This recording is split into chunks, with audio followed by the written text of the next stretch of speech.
الجملة الأولى بيقول لي they study for their exams yesterday evening. هما يذاكر أو يدرس للامتحان بتاعه امبارح بالليل مساء.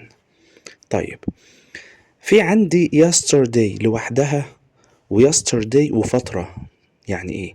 يعني yesterday بس امبارح بس، وفي yesterday at 7 مثلا الساعة 7، وفي yesterday الصبح، وفي yesterday الظهر، وفي yesterday طول اليوم، وفي yesterday مساء. ايه الفرق ما بين الاتنين؟ yesterday دي امبارح من غير تحديد. طب yesterday الصبح بقى والظهر والعصر والمغرب والساعة 2 والساعة 3 والكلام ده كله ده متحدد. طب هو فرق ما بين الاتنين؟ لو yesterday بس لوحدها هتاخد ماضي بسيط تصريف تاني للفعل، يعني الفعل اللي هيكون ما بين الأقواس هنجيب تصريف تاني ليه. تمام. لكن لو yesterday ومعاها فترة تانية متحددة هتاخد was أو were و ing اللي هو الماضي المستمر. يبقى لو yesterday بس دي هتاخد ماضي بسيط، هتاخد التصريف التاني للفعل. لكن لو yesterday ومعاها فترة جنبها طول اليوم، جايب لي الساعة مثلا 6 الساعة 7 الساعة 8، جايب لي فترة اللي هي evening مساء، جايب لي morning الصبح afternoon الظهر، يبقى أنا هختار was were و ing ماضي مستمر. طب هنا مين فيهم؟ هنا yesterday وفترة يبقى was و were و ing. طيب امتى was وامتى were؟ was مع I وهي وشي والات والمفرد، يبقى هستخدم was مع I وهي وشي وات والمفرد. لكن هستخدم were مع you we they والجمع. تمام كده. انا عندي مين هنا؟ عندي they. يبقى yesterday evening بيقول لي ماضي مستمر was were و ing.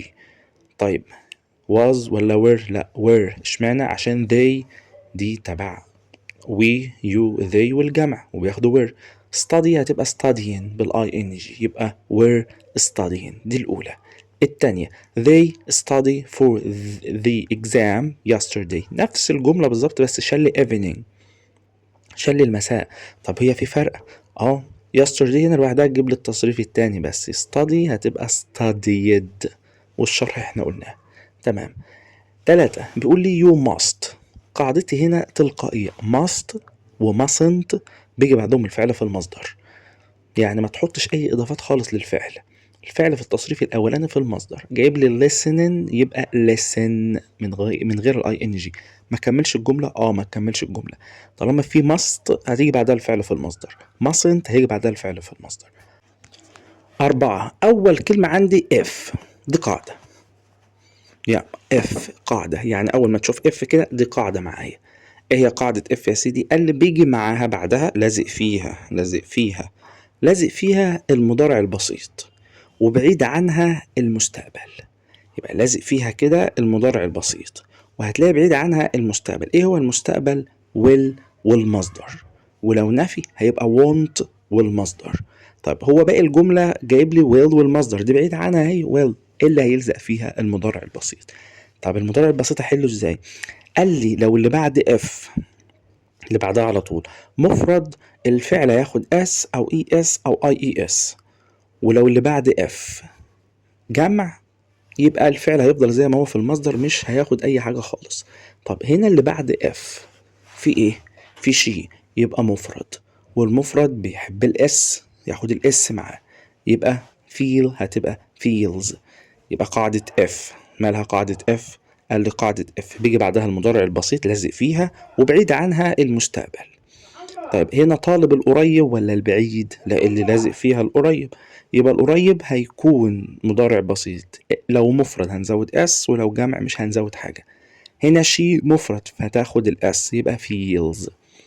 5 بيقول لي I was walking. احنا قلنا ايه دي الماضي المستمر was و ing were و ing ده ماضي مستمر. طيب هنا بقول انا كنت ماشي للمنزل when عندما انا meet يقابل أحمد. عندما أنا يقابل أحمد، لا، عندما أنا قابلت أحمد. يعني أنا كنت ماشي وقابلت أحمد. لو الحدث فجأة حصل فجأة كده يبقى ماضي بسيط تصريف تاني. طيب يعني إيه؟ يعني هو بيقول لي I was walking، انا ماشي، قابلت احمد، قابلت علي، قابلت محمود، ده فجأة كده صدفة صح، فجأة لقيته مقابلني. طالما حصل فجأة يبقى ياخد تصريف تاني، فميت هتبقى مات. يبقى لو انا عندي حاجة في الماضي حصلت فجأة يبقى ده ماضي ايه؟ بسيط، ياخد التصريف نهو التاني. فهو بيقول لي وانا ماشي للبيت، انا ماشي للبيت عندما قابلت احمد، يبقى انا كنت ماشي. ايه اللي حصل فجأة؟ قابلت احمد فجأة. طالما قابلته فجأة يبقى ماضي بسيط، يبقى ياخد التصريف التاني على طول. when في الاساس بيجي بعدها التصريف التاني، when في الاساس بيجي بعدها في التصريف التاني بس في الماضي. يعني لو جملة ماضي، لو الاستخدام بتاعك ماضي هيجي بعدها التصريف التاني. فانا بقول لك وانا كنت ماشي قابلت علي، ده في الماضي، يبقى بعد وين ياخد التصريف التاني. طب السبب لان انت وانت ماشي اهو الحدث حصل فجأة، فجأة قدامك صدفة كده قطع المشي بتاعك، كنت ماشي وفجأة شفته، يبقى ده كله يديني الماضي البسيط اللي هو التصريف الايه؟ التصريف التاني. يبقى عايزين نحسبها ان هو حصل فجأة فهو التصريف التاني، وين في الماضي بيجي بعدها التصريف التاني، يبقى نفس الفكرة. المهم الحل بتاعي يكون met التصريف التاني. رقم 6 I was helping my mother، أنا كنت بساعد مامتي، برضو ده إيه؟ ماضي مستمر was helping. where the telephone rang، التليفون رن. يعني وأنا بساعدها كده التليفون رن. التليفون رن ايه؟ رن فجأة. مين اللي بيجي يربط لي الأحداث دي اللي كان مستمر واللي حصل فجأة؟ لسه حالنا في الجملة اللي قبلها كانت مين اللي كانت ربطت لي المقابلة بالماشي؟ when. يبقى اللي هيربط لي الاتنين هنا الماضي المستمر بالماضي البسيط هو when مش where. يبقى أنا لما أنا كنت بساعد مامتي التليفون رن، ده حصل فجأة. اللي بيجي قبل الفجأة ده مين؟ when. يبقى هنا مين؟ when بدل where. next التالي revise your paragraph، راجع الباراجرافات بتاعتك او احفظهم كويس. this is the last step اخر خطوة، اخر خطوة. والجاي بقول له في الاخر next، بعد كده، بعد كده لا هو هيقول له طبعا اخيرا يبقى finally يعني اخر حاجة تعملها. راجع الباراجرافات بتاعتك ليه؟ عشان ده اخر خطوة، اخر خطوة يبقى finally. طب لو كان بيقول لي اول خطوة كانت هتبقى firstly اولا، لكن finally ده اخرا. السبب لانه بيقول لي دي اخر ايه؟ اخر خطوة. طيب they finish، قاعدتي هنا ثابتة، finish بيجي بعدها ing يبقى studying، بس finish بيجي بعدها ing studying. 10 جايب لي was في الاول، طالما was في الاول احنا اتفقنا ان عايز ing برضو. was were في الاول او في السؤال بعد أداة الاستفهام استخدامهم بيجي بعدهم اي ان جي، يبقى was هيجي بعدها اي ان جي لان الماضي المستمر بيتكون من was were والاي ان جي، يبقى was looking بالاي ان جي. تمام. 11 the apples التفاح are in front، معروفة in front of، in front of، in front of معروفة تمام. مش معروفة نحفظها، اسمها in front of في الأمام. the box قدام الايه؟ قدام الصندوق، يبقى in front of.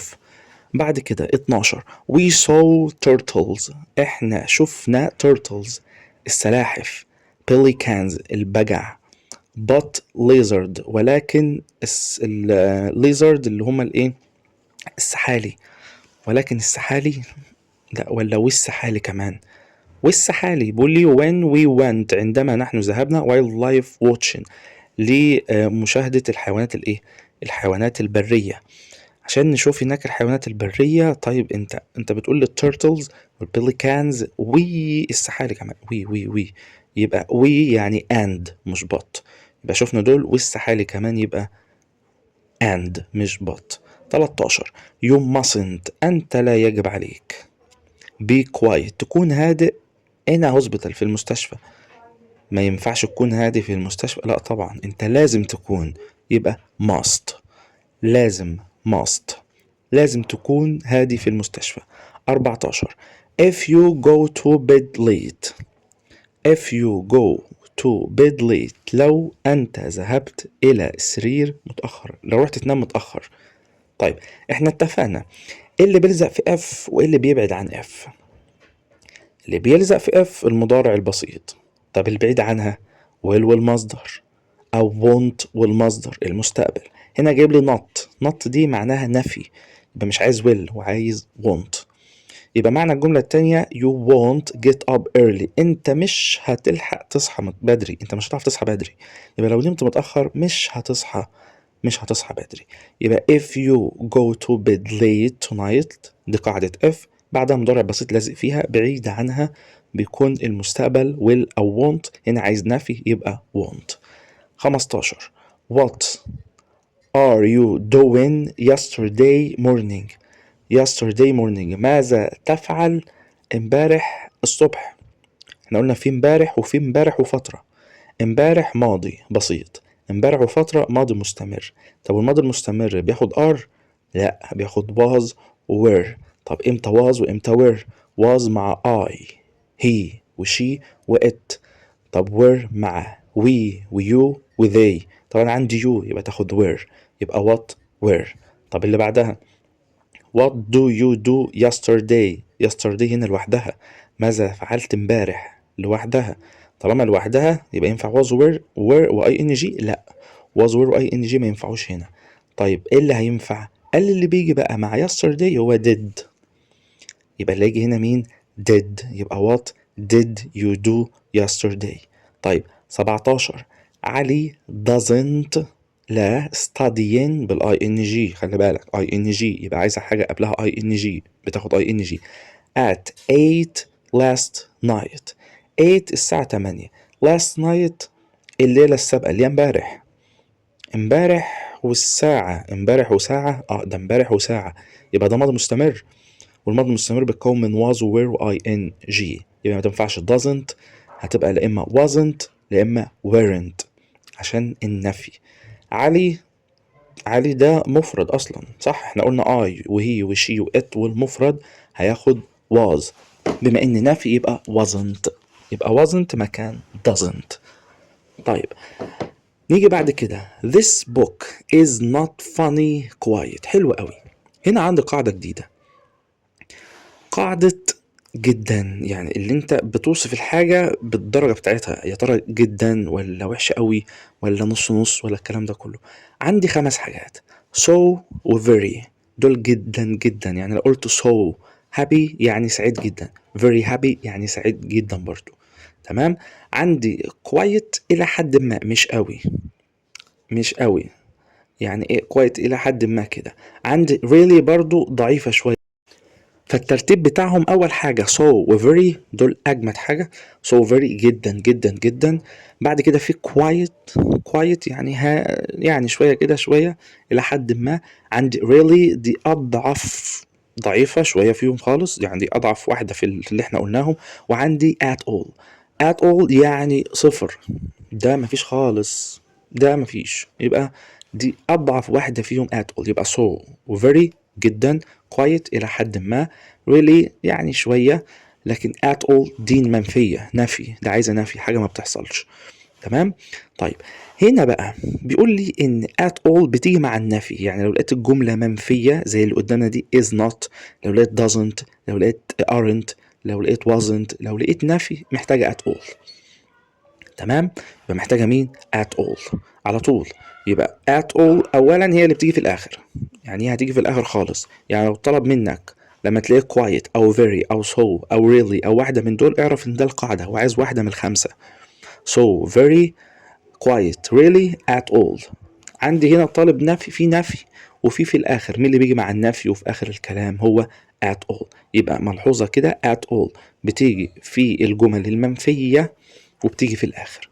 تمام. so very بتيجي عشان تقوي الكلام، بتقوي الايه؟ الكلام. طيب انما quiet يعني بتخلي الكلام نص نص. really بتضعف الصفة وبتيجي مع الافعال، really بتيجي مع الافعال، يعني لو في فعل عايز اضعفه هنحط really، هتقابلنا دلوقتي.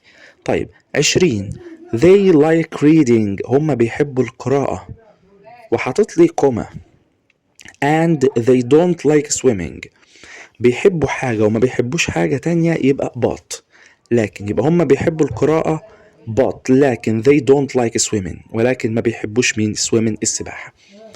21 she is good a good swimmer هي تكون good swimmer يعني سباحة قوية سباحة حلوة بتعرف تسبح يعني. she runs هي بتجري. طيب انت عايز كويك يعني سريع هي بتجري سريع ولا بسرعة؟ لا بسرعة. بسرعة دي الباقي اللي انت زودتها دي بتزود عليها ال واي يعني لما نقول happy ده سعيد طب عايز اقول بي سعادة الباقي دي ازود لها ال واي يبقى happily. sad حزين طب بحزن باء تزود لي ال واي يبقى sadly. ماشي. quiet هادئ طب انا عايز اخليها بهدوء يبقى quietly. طب quick هنا سريع عايز اخليها بسرعة بي يبقى quickly. تمام. يبقى هي تكون سباحة جيدة she runs بتجري بسرعة يبقى quickly. البي دي الباء دي بتزود لها ال ايه ال واي. then ثم بعد ذلك the villager were angry كانوا غضبانين وعايز اقول بعد ذلك that طالما في ذات يبقى after that على طول. 23 he were بيجي بعدها ان جي يبقى playing.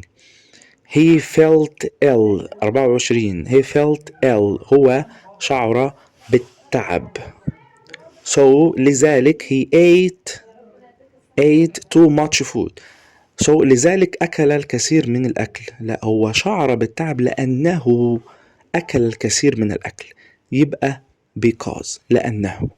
اللي بعدها 26 أو 25 I bought a car أنا اشتريت عربية go to work تذهب إلى العمل. اشتريت عربية تذهب إلى العمل ولا لكي أذهب إلى العمل؟ لكي أذهب إلى العمل يبقى to go to work لكي أذهب إلى العمل to go to work. يبقى لو عايز تقول لكي هتحط to ويوجع ده الفعل في المصدر. طيب when my mom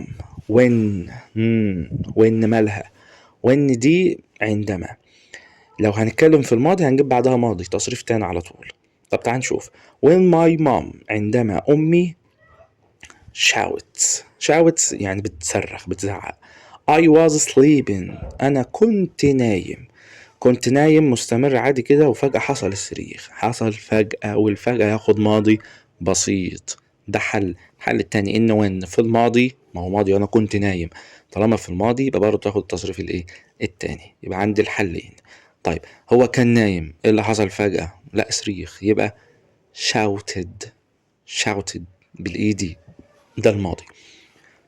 27 you should answer the question أنت يجب عليك answer the question يجب عليك إنك تجاوب على السؤال careful حريص. أجاوب على السؤال حريص ولا أجاوب على السؤال بحرص الباء والباء دي ال يبقى carefully. 28 did you visit the museum هل أنت زرت no السؤال بيس ونو بتركز لي الإجابة اللي هي بيس ونو بتركز لي على السؤال بتاعه.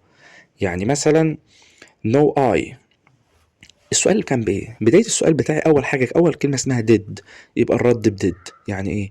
يعني هتقول yes I did أو no I didn't. طب لو كان do هقول yes I do أو no I don't. طب لو كان يبقى yes I can no I can't. يعني إيه؟ يعني الكلمة اللي في بداية سؤالك هي اللي بترد بيها بيس ونو. طب أنا بدايتي did يبقى هرد لإما yes I did أو no I didn't. طب لو كانت will يبقى yes I will أو no I won't. طب لو كانت مثلا أي كلمة تانية ممكن نجيب should. طب should يبقى should في الأول يبقى yes I should أو no I shouldn't. طب must yes I must no I mustn't. تمام كده. يبقى اللي موجود عندي did هرد بدid يبقى no I didn't لأن no بتجيب نفي no I didn't. طيب 29 did ركز معايا بقى في حاجة.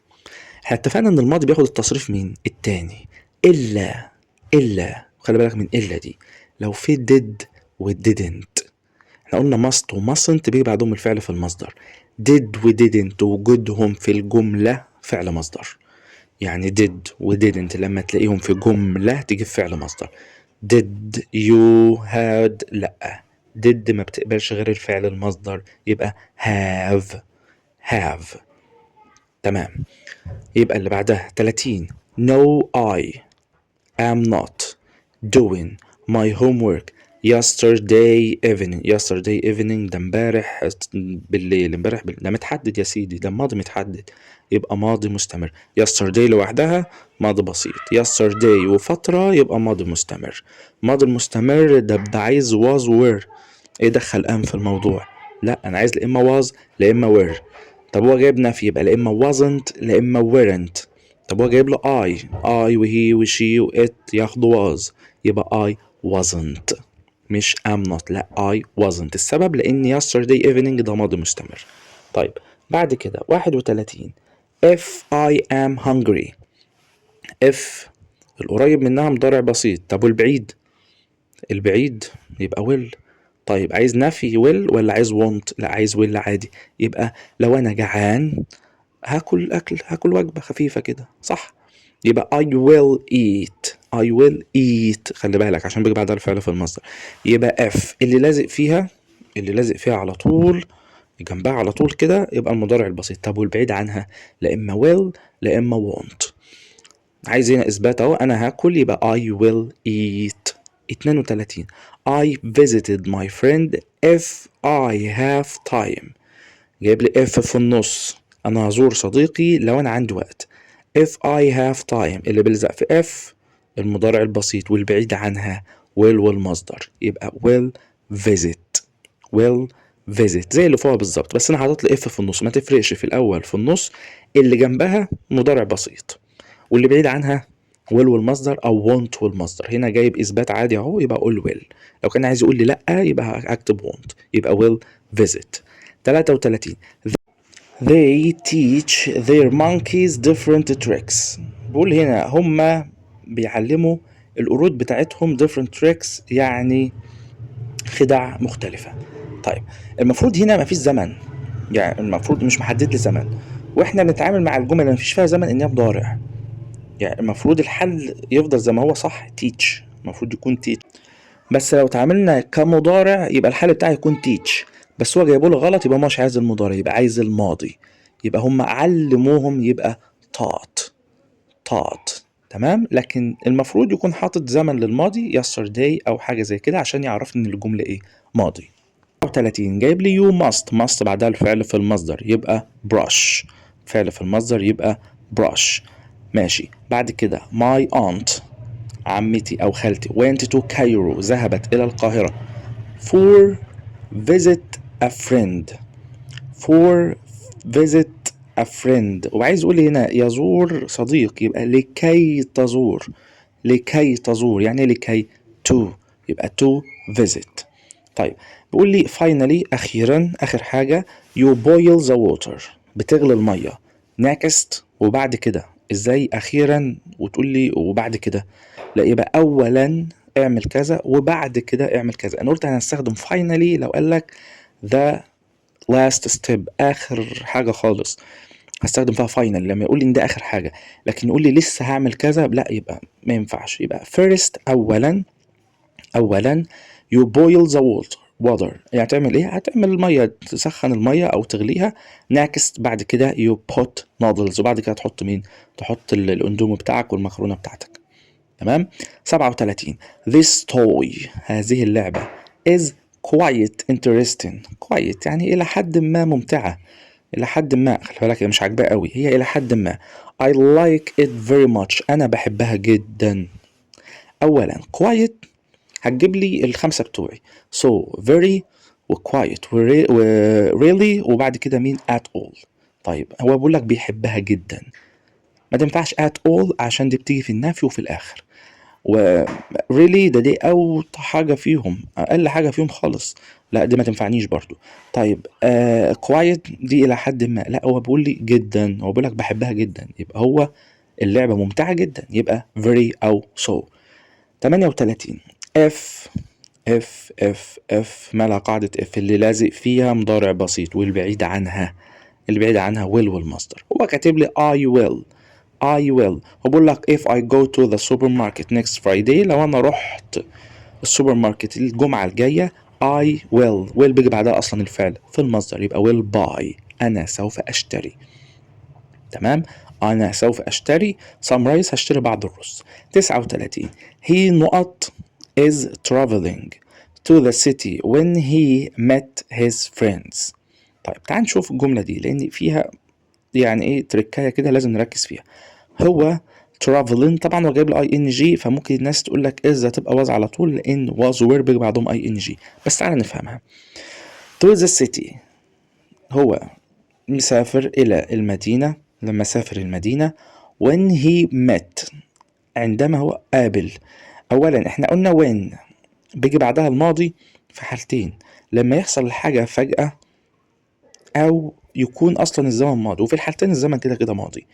ف when لما يجي بعدها ماضي يبقى قبلها لازم يكون ماضي. تمام، وهنا جايب الاي ان جي هيكون ماضي مستمر، يبقى was were واي ان جي. تمام كده، يبقى بقول لك هو كان مسافر الى مين؟ الى المدينة عندما قابل صديقه. حدث حصل فجأة يبقى كان في حدث مستمر، والمستمر was were اي ان جي، يبقى was traveling. 40 first اولا you boil the water، بعد كده تعمل ايه؟ هتعمل ايه؟ شوف هو انت قلت لي اولا، طب انت بتقول لي وبعد كده اعمل ايه؟ اولا وبعد كده. تمام، يبقى first you boil the water يعني بعد كده اول حاجه انت هتغلي فيها الايه؟ هتغلي الميه. طب هقول finally واخيرا حط البتاع، ولا وبعد كده حط؟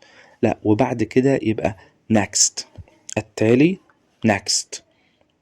تمام كده ماشي. 41 I heard سمعت a man shouting راجل بيزعق.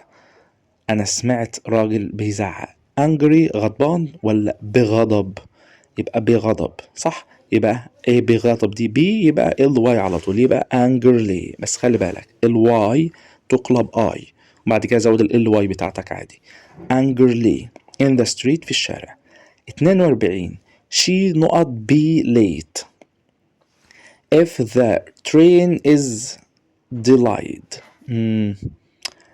لو القطر مشى وسابها هي هتكون متأخرة. طيب اف بعدها اللي هو لازق فيها مضارع بسيط وبعيد عنها will والمصدر، ناقصني will هتبقى will be. بس كده. 43 where you were going yesterday evening مضارع مستمر، مضارع مستمر was were ing. طب هو جايب ing وجايب لي were، طب ايه المشكلة؟ هتبقى was ما تنفعش لان was بتيجي مع I وهي وشي وات. طب هتبقى ايه؟ ما هو مكتوبة صح؟ لا مش مكتوبة صح، ده سؤال، والسؤال ما بقولش where وبيجي جنبها الاي ان جي، لا بفصل ما بينهم الفاعل، لان تكوين السؤال اداة استفهام وفعل مساعد اللي هو was او were، وبعد كده الفاعل اللي هو هي وشي وات واي ويو ووي وزي، يبقى بفصل ما بينهم. يبقى في السؤال هيفصل ما بين was و were والاي ان جي اللي احنا قلناهم I وهي وشي وات ويو وي وزي، ده اللي هيفصل ما بينهم. بما ان ده سؤال ما ينفعش were was يلزقوا في بعض، لا بفصل ما بينهم مين؟ اللي احنا قلنا عليهم. يبقى هنا ما ينفعش اقول you were going، لا هنبعدهم عن بعض ونحط you في النص، يبقى were you going، لان بيجي اول الفعل المساعد وبعد كده الفاعل في السؤال. 44 بيقول لي you practiced أنت اتمرنت أو مارست playing the piano اتدربت على عزف البيانو good جيد. good ولا بشكل جيد؟ بشكل جيد حلو، احنا قلنا بي يبقى هنحط ال واي يبقى goodly قال لك لا good هنا ما بتقبلش ال واي، تقول لك انا امشي احسن اتغير خالص وما حدش يزود لي عليه ال واي. خليك فاكر ان good لما باجي اقول بشكل جيد good ما بتفضلش بنشيلها. طب ايه اللي معناه بشكل جيد؟ well W E L L. خلي بالك التانية will بالاي، انما بشكل جيد دي بالاي. يبقى ايه اللي حصل هنا في الجملة دي؟ وبقول له انت بتتدرب على البيانو او بتمارس البيانو او بتعزف على البيانو جيد. لا، انا عايز اقول بشكل جيد. ما ينفعش جودلي، لان جود ما بتتحول خالص. لا، ما بتقول ما بنقبلش احنا ال واي، فبنجيب واحده مكانها بشكل جيد اسمها well. خليك فاكر دي. يبقى كل الصفات اللي احنا قلناها بتقبل بال واي الا good بتتحول تبقى well. تمام. 45. I can't see him. انا مش شايفه، انا لا استطيع ان اراه. He is in front of that tree. انا مش شايفه. in front of يعني قدام، امامه، امام الشجرة. انا مش شايفه هو قدام الشجرة. لا، هو طالما انت مش شايفه يبقى هو ورا الشجرة، ورا، خلفها. يبقى behind. طالما مش شايفه يبقى behind. انما لو شايفه يبقى in front of، هو فعلا قدام الايه؟ قدام الشجرة. يبقى behind يعني خلف الشجرة. طيب. 46. I listen to piano. انا بستمع الى البيانو to relaxing، لكي الاستراحة. لا، لكي ارتاح. to بيجي بعدها الفعل في المصدر، يبقى to relax. يبقى I listen to piano to relax، لكي استريح. لكي to بيجي بعدها الفعل في المصدر. 47. trees aren't cut down. trees aren't cut down. الأشجار لم تقطع. so لذلك we recycle paper. يبقى الأشجار لم تقطع لذلك نحن نعيد تدوير الورق. لا، الأشجار لم تقطع بسبب إن إحنا بنعيد تدوير الورق.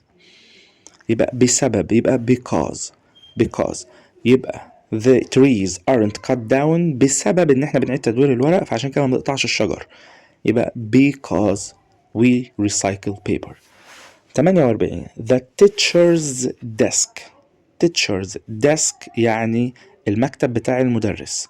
طب لما اقول teacher's chair يبقى الكرسي بتاع مين؟ المدرس. طب احمد the book، كتاب احمد. ده المعنى بتاعي بالاس الملكيه اللي موجوده عندي دي. الابوستروفي اس دي بتثبت ان الشيء اللي بعدها يخص الاس معاه. يبقى teacher's desk يعني مكتب المدرس. سارah's cat يعني قطة سارة. تمام، دي الاس بتعمل كده. طيب، فبقول لي بقى المكتب بتاع المدرس ماله يا سيدي؟ قال لي as on على the board على السبورة and the plant والشجر. على السبورة والشجر عليهم ازاي؟ طالما جايب لك حاجتين وبتكلم على شيء تالت، يعني مثلا جايب قلم وصندوق وكراسة، يبقى القلم بين الصندوق والكراسة. جايب محمود وخالد وبقول أحمد، يبقى أحمد بين محمود وخالد. طب هو جايب هنا الديسك وجايب السبورة والنبات، يبقى الديسك بين السبورة وبين النبات، ما ينفعش يكون عليهم. يبقى بين يعني between. between يعني بين. يبقى لو لقيت حاجتين بعد النقط يبقى أنا عايز between. 49. منى carry تحمل her favorite toy. والمعنى منى بتحمل her favorite toy يعني لعبتها المفضلة.